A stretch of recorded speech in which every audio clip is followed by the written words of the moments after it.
Hello friends, this is You2 Study channel and I am Harleen Bhardwaj back with a new video.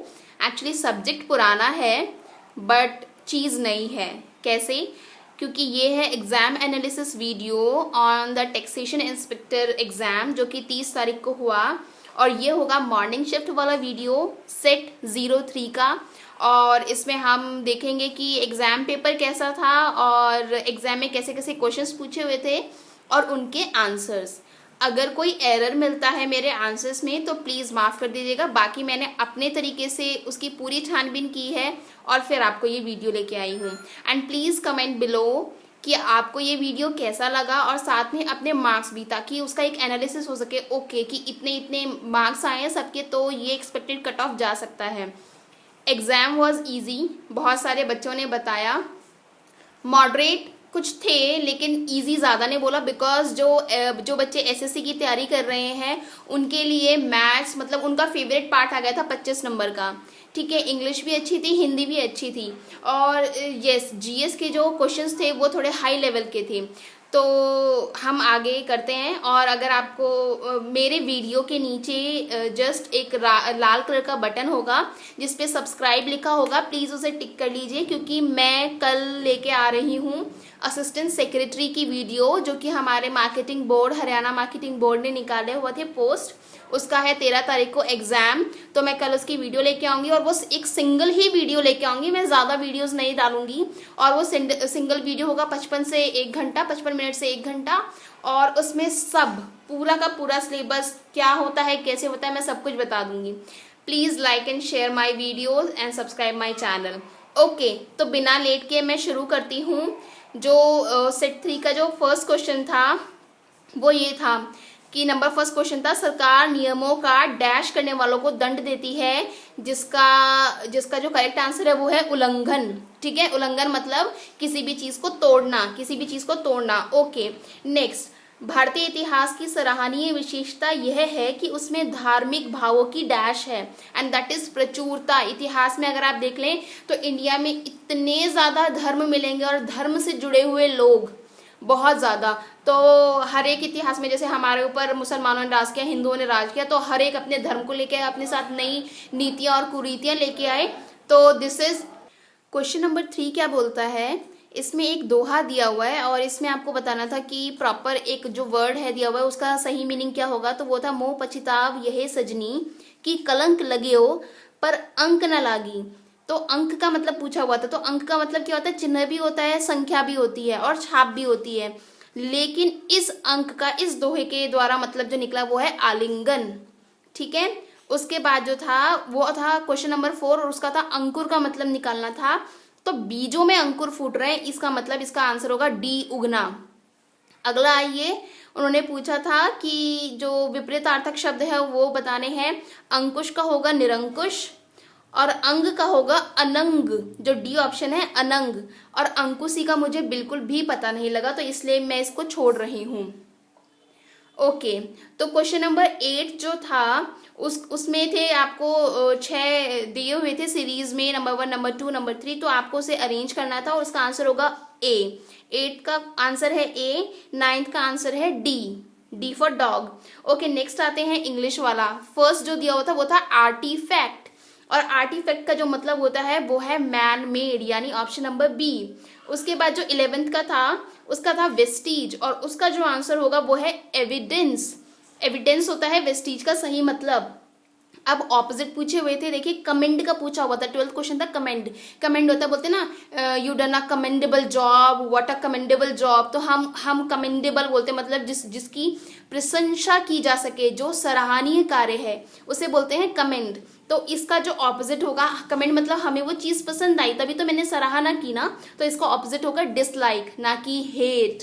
क्या होगा, dislike, क्योंकि comment like करने से related है ना कि लव से. ओके, नेक्स्ट जो है सीरीन. देखिए सीरीन जो होता है ना वो होता है एक बंदा जो बिल्कुल मतलब बुझा बुझा सा रहे, जो नर्वस रहे. तो ना जब मैं इसका एंटोनिम ढूंढ रही थी, वैसे इसका प्रॉपर एंटोनिम जोवियल ही बनता है. जोवियल मतलब जो जॉयफुल हो, जो अपनी मस्ती में मस्त रहे. लेकिन इसके एंटोनिम में कुछ डिक्शनरीज ने एजिटेटेड भी दिया है और नर्वस भी दिया है, तो प्लीज इसे सर्कल कर लीजिए। HSSC वाले जिस ऑप्शन को सही बोलेंगे हमें वही करना पड़ेगा। अगला था पैसेज, और जो कि विवेकानंद जी के थॉट्स पे बेस्ड था। फर्स्ट था 14th क्वेश्चन था द पैसेज टीचेस अस। तो आप पैसेज अगर ध्यान से पढ़ेंगे, आपके पास टाइम था, आप आराम से अगर उसे पढ़ते तो आपको पता लगता कि इसका ऑप्शन है डी। उन्होंने बोला था कि जो पाथ होता है ना, सच्चाई का path, the path of the truth, उससे हमें कभी भी डेविएट मतलब अलग नहीं होना चाहिए, भटकना नहीं चाहिए। क्वेश्चन नंबर 15 जो था उसका आंसर है बी, दैट उन्होंने बोला क्रिश्चियनिटी के जो टेनेंट्स थे उनको बोला, उनको अपोज किया। ओके, जो क्वेश्चन नंबर 16 है उसका जो आंसर है वो है, उन्होंने बोला कि हमारा देश जो भारत देश है वो धर्म के मामले में सेल्फ सफिशिएंट है। सेल्फ सफिशिएंट मतलब हमें किसी और का धर्म अपनाने की जरूरत नहीं है। हमें हमारा जो धर्म है, अगर हमारे यहाँ हिंदू है, जैनी है, बौद्ध है, ईसाई है, तो वो सेल्फ सफिशिएंट है, वो खुश हैं अपने भगवान से, अपने ग्रंथों से, अपने पुरोहितों से। लेकिन हमें क्या जरूरत है, हम पुअर हैं, हमें इकोनॉमिक हेल्प चाहिए। तो 16th का डी। 17th का जो आंसर होगा, उनकी जो रापोर्ट थी, रापोर्ट मतलब उन्होंने जो उनके बारे में बोला, विदेश के जो मिशनरीज आ रही थी उनके बारे में जो उन्होंने बोला, तो उससे क्या प्रभाव पड़ा कि जो चर्च का कलेक्शन था ना उसमें एक ड्रॉप आया, एक फॉल आया। नेक्स्ट जो 18th क्वेश्चन था कि विवेकानंद जी ने अपने आप को बचाया क्यों नहीं। डिफेंड का मतलब होता है बचाना, क्योंकि उनको पता था कि जो अल्टीमेट ट्रियम्फ होता है वो किसका होता है, ट्रुथ का होता है, यानी सच्चाई का होता है। ओके, जो 19th था वो फिल अप द ब्लैंक था, और इसका आंसर आएगा अचीव्ड। क्या आएगा, ऑप्शन डी। 20th का था क्योंकि हाउस टू हाउस जाना था, तो उन्हें क्या चेक करना था, डॉक्यूमेंट चेक करना था ना, तो इसका आंसर होगा डॉक्यूमेंटेशन। बिकॉज इन्वेस्टिगेशन हमेशा बारीकी से चेक करना, जैसे पुलिस वाले इन्वेस्टिगेट करते हैं, उन पुलिस वालों की जांच के साथ लगता है इन्वेस्टिगेशन। इन्यूमरेशन होता है पैसा देना, मतलब भाई तेरा इतना इन्यूमरेशन बनता है, तेरा इतनी तनख्वाह बन रही है, और जो डॉक्यूमेंटेशन है वो इसका करेक्ट आंसर है। नेक्स्ट क्वेश्चन 21 पूछता है कि इनमें से कौन सी पर्सनैलिटी सबसे पुरानी है। इसका आंसर है राव तुलाराम, 21 का सी। उसके बाद ये बोलते हैं कि पहली बार असेंबली इलेक्शन कब हुए हरियाणा में, एक्चुअली में हुए थे 1967 में, बट इन्होंने ऑप्शन नहीं दिया, तो आप इसका आंसर जो है वो डी है, 1966। नेक्स्ट क्या है, लीस्ट पॉपुलेटेड डिस्ट्रिक्ट क्या है, वो है पंचकुला, क्योंकि फतेहाबाद डिस्ट्रिक्ट नहीं है, इसलिए इसका आंसर आएगा पंचकुला। उसके बाद क्या है, wheat and barley research institute कहाँ है, वो है करनाल में। National milk production research institute कहाँ है, करनाल में। उसके बाद करनाल का जो टूरिस्ट अट्रैक्शन है वो क्या था, करना लेक, क्योंकि वो कर्ण ने बनाया था। ओके, हरियाणा का हृदय किसे कहते हैं, जींद को, क्योंकि वो एकदम मध्य में स्थित है। उसके बाद इन्होंने पूछा शेख चिल्ली जी का जो टॉम्ब है वो कहाँ पे है, तो शेख चिल्ली जी का टॉम्ब जो है वो है कुरुक्षेत्र में। ठीक है, अगला, उसके बाद अगला जो है उन्होंने पूछा था कि पंडित मांगेराम जी, देखिए आप लोग तैयारी कर रहे हैं, मतलब एग्जाम ऐसा है कि आपको पता ही लग जाएगा क्या है इसका आंसर, तो वो है सांग ट्रेडिशन। बाणभट्ट पे, हर्षवर्धन पे एक सवाल जरूर आता है, तो जो इसका आंसर बन रहा है, बाणभट्ट किसके फ्रेंड थे, तो वो थे हर्षवर्धन। नेक्स्ट, ये जो आयन जो पाइप है हरियाणा में मोस्टली डन बाई, हर जगह मैन्युफैक्चरिंग हो रही है, लेकिन हिसार नंबर 1 पे है। Yadavindra garden is in Pinjore. ठीक है, जो हॉट वाटर रिजर्वॉयर की बात की गई थी चर्म रोग उपचार के लिए, जो सहायक गर्म पानी का कुंड कहाँ है, वो है सोहना में। महाराज अग्रसेन किससे रिलेटेड है, अग्रोहा से। अग्रोहा से क्या निकला, अग्रवाल समाज। देखिए अग्रोहा, अग्रसेन, अग्रवाल समाज पूरा का पूरा अगर भारत हिंदुस्तान में फैला हुआ है तो उनकी जो बुनियाद है वो अग्रोहा से रिलेटेड है। नेक्स्ट, पूर्ण राज्य का दर्जा कब मिला, 1 नवंबर 1966 को। नेक्स्ट, पंडित जसराज किस विद्या के लिए विख्यात हैं, और वो है शास्त्रीय संगीत। ओके, क्वेश्चन नंबर 37, ये 37 का जो आंसर है वो क्लियरली दिया हुआ नहीं है कि हरियाणा का पोजीशन क्या है। उसके बाद ये बोलते हैं सैंडी डिस्ट्रिक्ट कौन सा है, वो है सैंडी डिस्ट्रिक्ट कौन सा नहीं है, रेतीला नहीं है, वो है कुरुक्षेत्र। राज्यसभा के लिए सदस्य हमारे यहाँ से 5 जाते हैं, लोकसभा के लिए सदस्य 10 जाते हैं, विधानसभा में कितने सदस्य हैं, 90। ओके, हर्षवर्धन के शासन काल में कौन सा नगर जो था वो वैभव संपन्न था, that is Thanesar. Next, Panipat के बहोली में कौन सी फैक्ट्री है? Oil purifier. पानीपत तो ऑयल प्यूरिफायर के लिए ही प्रसिद्ध है, तो ये उसका आंसर हो गया। ओके, इनमें से मेट्रो रेल सुविधा कहाँ नहीं है? दिल्ली झज्जर में। केएमपी की फुल फॉर्म कुंडली, मानेसर और पलवल। नेक्स्ट, जुई नहर कहाँ है? वो है भिवानी में। और अरावली का गोल्फ मैदान जो है, the golf course of Aravalli is made in the district of Faridabad. Next 48 question, जो लिटमस है, जो लिटमस पेपर होता है जिससे पता लगता है कि ये रेड से ब्लू हो जाता है, ब्लू से रेड हो जाता है, तो ये ऐसा क्यों होता है और किससे बना होता है? तो that is made up of lichen. Lichen क्या होता है? एक सिम्बायोटिक क्लोज एसोसिएशन होती है बिटवीन एल्गी एंड फंगी, यानी किस किस के बीच में होती है? शैवाल के बीच में। और ये एक्चुअली इन्होंने फंगस को कुकर मुत्ता लिखा हुआ है, तो इन दोनों के बीच में होती है, तो ये लाइकन इन दोनों से मिलकर बना होता है। इंडिया का हाईएस्ट इंडियन वाटरफॉल जो पूछा हुआ है इन 4 में से, this is Shiva Samudram and ये बसा हुआ है तमिलनाडु में। नेक्स्ट, जिंक सल्फाइड किसके लिए काम आता है? वो काम आता है रोडेंटिसाइड, यानी कृतंकनाशी। रोडेंट क्या होते हैं? रोडेंट होते हैं वो बड़े बड़े जीव जानवर, जैसे कि हमारे चूहे का एक बड़ा रूप हो जाता है। तो जो हमारे मतलब जिनसे हम डरते हैं, बड़े बड़े चूहे होते हैं, और क्या करते हैं कि वो ना हमारे अनाज में घुस जाते हैं और अनाज का एक बड़ा हिस्सा खा जाते हैं, तो उससे बहुत ज़्यादा नुकसान होता है किसानों को। और रोडेंटिसाइड्स को मारना बहुत ज़रूरी हो जाता है, क्योंकि ये जब जैसे ही बारिश हो जाती है, या बहुत सारी जो बीमारियां होती हैं ना, वो इनके द्वारा फैलाई जाती है। ठीक है, तो उसके बाद नाना साहेब जी का नाम पूछा हुआ था, वो है बालाजी बाजीराव। उसके बाद भारत की जो संविधान सभा का गठन किसके द्वारा हुआ? Cabinet mission.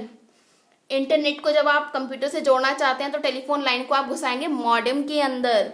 Next, indirect tax कौन सा है? देखिए, कैपिटल गेन्स टैक्स। आपको दिख रहा है कि आपको कैपिटल कहाँ पे गेन हो रही है, तो ये है डायरेक्ट। वेल्थ टैक्स, आपको पता है मेरे पास ये जमीन है, मैं इसका वेल्थ टैक्स दूंगा, तो ये है डायरेक्ट टैक्स। कॉर्पोरेट टैक्स किसी का कंपनी लगी हुई है, तो हमें दिख रही है भैया उसमें इतने एम्प्लॉयज और इतना काम कर रहे हैं, तो वो भी है डायरेक्ट टैक्स। इनडायरेक्ट क्या हुआ? सर्विस। क्या किसी की सर्विस का भी दिखती है? आपको टीचर पढ़ा रहे हैं, तो जैसे हमें टीचर की सर्विस बिल्कुल भी दिखाई नहीं देती। चलो इसको छोड़ते हैं, इस एग्जाम्पल को। मैं तुम्हें एक नेक्स्ट एग्जाम्पल देती हूँ कि मान लो आप मूवी देखने गए हैं किसी भी सिनेमा हॉल में, तो वहां पर क्या हुआ कि आपकी जो टिकट है उस पर टैक्स लगा। आपको पता भी मतलब आपको क्या पता है कि वो किस चीज पे लगा? आप उस चेयर पे जाके बैठ रहे हैं इसलिए लगा, आप स्क्रीन पे वो मूवी देख रहे हैं इसलिए लगा। वो किसने लगा टैक्स? तो वो इनडायरेक्ट टैक्स है, क्योंकि आपको पता नहीं लग रहा है डायरेक्टली कि वो क्यों लगा आप पे, या मतलब उसका फॉर्म क्या है, तो इसीलिए वो क्या है? तो सर्विस टैक्स जो होता है वो इनडायरेक्ट टैक्स होता है। नेक्स्ट 53 क्वेश्चन, गुप्त साम्राज्य के समुद्रगुप्त ने खुद को कौन सी उपाधि दी थी? तो उन्होंने बोला था खुद को लिच्छवी दोहित्र। ठीक है, लिच्छवी दोहित्र। नेक्स्ट क्वेश्चन, जो फोटोन की कण प्रकृति का समर्थन क्या करता है? सबसे पहली बात मैं फोटोन बता देती हूँ। लाइट जब एमिट होती है ना, जैसे लाइट जब निकल रही है बल्ब के अंदर से, तो वो कभी भी ऐसे मतलब सट से मतलब आती नहीं है, वो हमेशा पैकेट्स के रूप में आती है।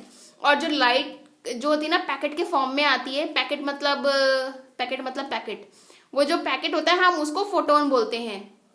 ठीक है, तो आपको पता ही लग गया कि फोटोन क्या है? लाइट से रिलेटेड है। तो और इन ऑप्शंस में से क्या है? Photo electric effect. तो इसका करेक्ट आंसर है डी। नेक्स्ट क्या था? विंबलडन में मेंस सिंगल टाइटल 2016 का किसने जीता? और वो थे एंडी मुरे। ये बहुत ही कंफ्यूजिंग क्वेश्चन था, क्योंकि रॉजर फेडरर एंड एंडी मुरे के बीच में इतना तगड़ा मुकाबला होता है कि कभी वो जीत रहा है कभी वो जीत रहा है। और आजकल ये जो स्टैन वेवरिंका और माइलस रोनिक है ये भी बहुत ज्यादा जीतते हैं, जैसे कि एंडी मुरे जी हारे थे माइलस रोनिक से। ओके, नेक्स्ट क्वेश्चन, नया वित्तीय वर्ष के लिए किसकी समिति का गठन हुआ है? वो है मिस्टर शंकर आचार्य। लैंडलॉक्ड सागर कौन सा है? वो है अरल सी। अकबरनामा किसने लिखा? अबुल फजल ने। ओके, सिराजुद्दौला के साथ लॉर्ड क्लाइव की जो फाइट हुई वो हुआ बैटल ऑफ प्लासी 1757। नेक्स्ट, अब भारत में कॉन्स्टिट्यूशन कब लगा? आप सबको पता है 26 जनवरी 1950 को। अगला सवाल 61, विच ऑफ द फॉलोइंग, या फिर विज्ञान की किस शाखा के अंतर्गत अन्य ग्रहों एवं अंतरिक्ष में जीवन का अध्ययन किया जाता है, देखिए वो होता है एक्सोबायोलॉजी।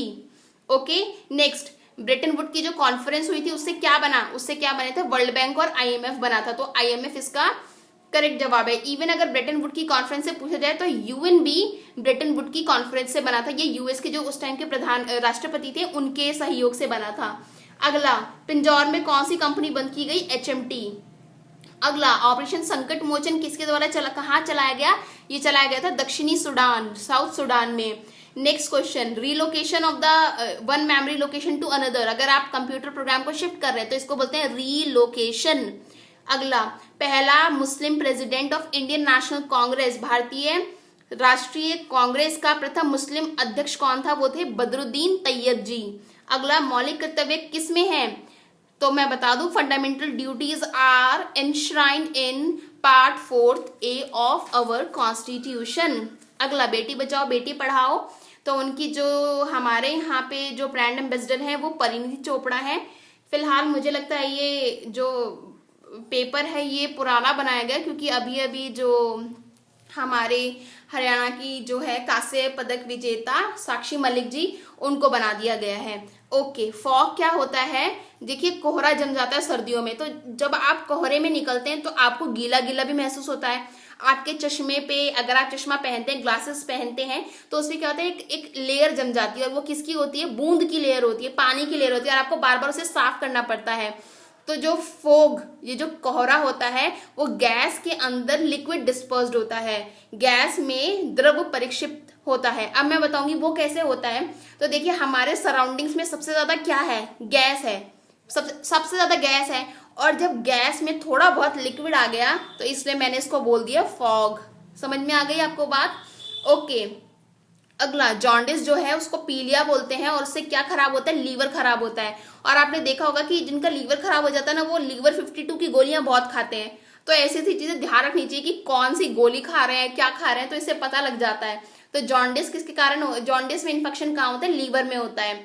ये जो Visvesvaraya iron and steel cooperative limited कहाँ पे है, ये है भद्रावती, जो कि है कर्नाटका में। विजय स्तंभ जो चित्तौड़ का था वो राणा कुंभा ने बनवाया था। देखिए अगला सवाल जो है 73, मैं बोलती हूँ कि majority of the students did that wrong. क्या है, अंगा, चेदी, कोसला एंड अस्माका, ये सब क्या है, मोस्टली पर्सन्स, उन्होंने क्या किया होगा, ये डायनेस्टी है, ये वंश होंगे, क्योंकि इन्होंने पढ़ा होगा कोसला वंश के राजा ये थे, चेदी वंश के राजा ये थे। बट मैं आपको बता दूं कि ये महाजनपदास थे, महाजनपद, इसका सही आंसर है महाजनपद। अगला, राष्ट्रपति भवन जो है वो किसने डिजाइन किया है, वो है एडविन ल्यूटियंस, जो कि सी ऑप्शन जो है इसका करेक्ट है। अब हम मैथ्स में एंट्री मार चुके हैं, तो गणित को देख लीजिए आगे कि क्या हो रहा है गणित में। तो ये जो 76वां सवाल है 76, तो उसका जो आंसर होगा वो ए होगा। ये 96, 6 और 8 और 2 के बीच में हमें चीजें लगानी थी। तो उसके बाद जो 77वां सवाल है 77, वो क्या था, 1.21 था, 0.9 था, तो इसका जो आंसर आएगा वो 3 आएगा, क्योंकि हमें हर एक का रूट खोलना था। अगला क्या है, अगला पूछा हुआ था 3/5 ऑफ द स्क्वायर, तो ये जो 78 है इसका आंसर आएगा 14.5, 14.5। अगला क्या है, 675 का को गुना करना है न्यूनतम संख्या से ताकि पूर्ण घन आ जाए, इसका आंसर आएगा 5, 79 का। 80 का जो आंसर है वो आएगा डी, जो कि आंसर होगा 3।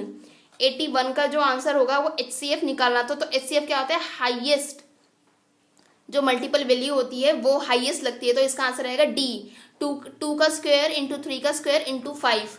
नेक्स्ट 82, 82, तो इसका आंसर आएगा डी, 1394। अगला 83, उसका जो आंसर आएगा वो आएगा 49। अगला 84, तो √2 की वैल्यू दी हुई थी और बाकी वैल्यू निकालनी थी, तो इसका आंसर आएगा ए, 84 का ए, जिसका आंसर है 8.484। क्या है, 8.484, ए आंसर है इसका। अगला क्या है 85, जो पूछना था कि 2 की पावर 300 है और 3 की पावर 200, इनमें से ग्रेटर क्या होगा, तो इनमें से ग्रेटर होगा 3 की पावर 200। अगला, ये जो डिफरेंस है, ये 4 अंक की महत्तम संख्या और 3 अंक की न्यूनतम संख्या का अंतर क्या है, तो है 9899, ए। 88 का उसका आएगा डी, 88 तक क्या आएगा, डी 45 ईयर और 15 ईयर। अगला 89 का आंसर आएगा 200। अगला 90 का आंसर आएगा 3/7, जिसमें न्यूमरेटर में एक जो डिनोमिनेटर था एक ज्यादा था न्यूमरेटर के स्क्वायर से, तो उसका आंसर आएगा 3/7। अगला 91, उसका आंसर आएगा सी 91 का सी। 92 का आएगा 90 साल, ए और बी का जो रेशो दिया हुआ था तो उसमें जो आंसर आएगा 90 साल। अगला 93, उसका आंसर आएगा ए 5 सही 3/16। 94, उसका जो क्रय विक्रय मूल्य था तो प्रॉफिट और कॉस्ट प्राइस में जो उनको रेशो बताना था वो था 2:5।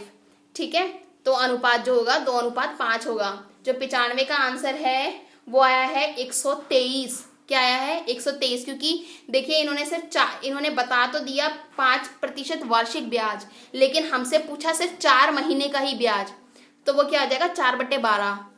ठीक है, तो P into I into R तो इंटू टी तो अपॉन में 100 करोगे ही, लेकिन ये जो आर लगाओगे ना ये इसको 4/12 कर दोगे। तो जो 96 क्वेश्चन है उसका जो चक्रवर्ती ब्याज का जो आंसर था वो है 156.25 सी। 97 का जो आंसर है वो है 7.5 दिन बाप और बेटे के बीच में जो काम का था। 98, अब हम अंत की ओर बढ़ रहे हैं। 98 जो है वो ट्रिकी है। कैसे ट्रिकी है, देखिए एवरेज निकालने के 2 फॉर्मूले होते हैं। एक तो क्या होता है, इसने आधी आधी गति पार की तो पहला 6 जमा 3/2 तो 9/2 4.5 आ गया। एक फॉर्मूला होता है 2 into X plus Y upon में X Y, 2x plus Y upon में x इंटू वाई, तो उससे जो आंसर आ रहा है वो आ रहा है 4। तो देखते हैं वो किसको सही बताते हैं। और जो 99 है उसका आंसर आएगा त्रिभुज वाला 4.8 सेंटीमीटर, और जो 88 किलोमीटर वाला जो पहिया है उसका जवाब आएगा 1.4 मीटर, 1.4 मीटर। आपका पूरा paper complete. Please comment below कि कैसा लगा, क्या गलतियां हैं, आपके कितना स्कोर बन रहा है। और मैं जल्द ही दूसरे सेट का आंसर्स लेके आऊंगी, morning shift plus evening shift. तो मेरे चैनल पे आते रहिए बार बार, और बाकी और भी अच्छी अच्छी वीडियोस डालूंगी। तो thank you so much. Please subscribe my channel, like and share. Thank you.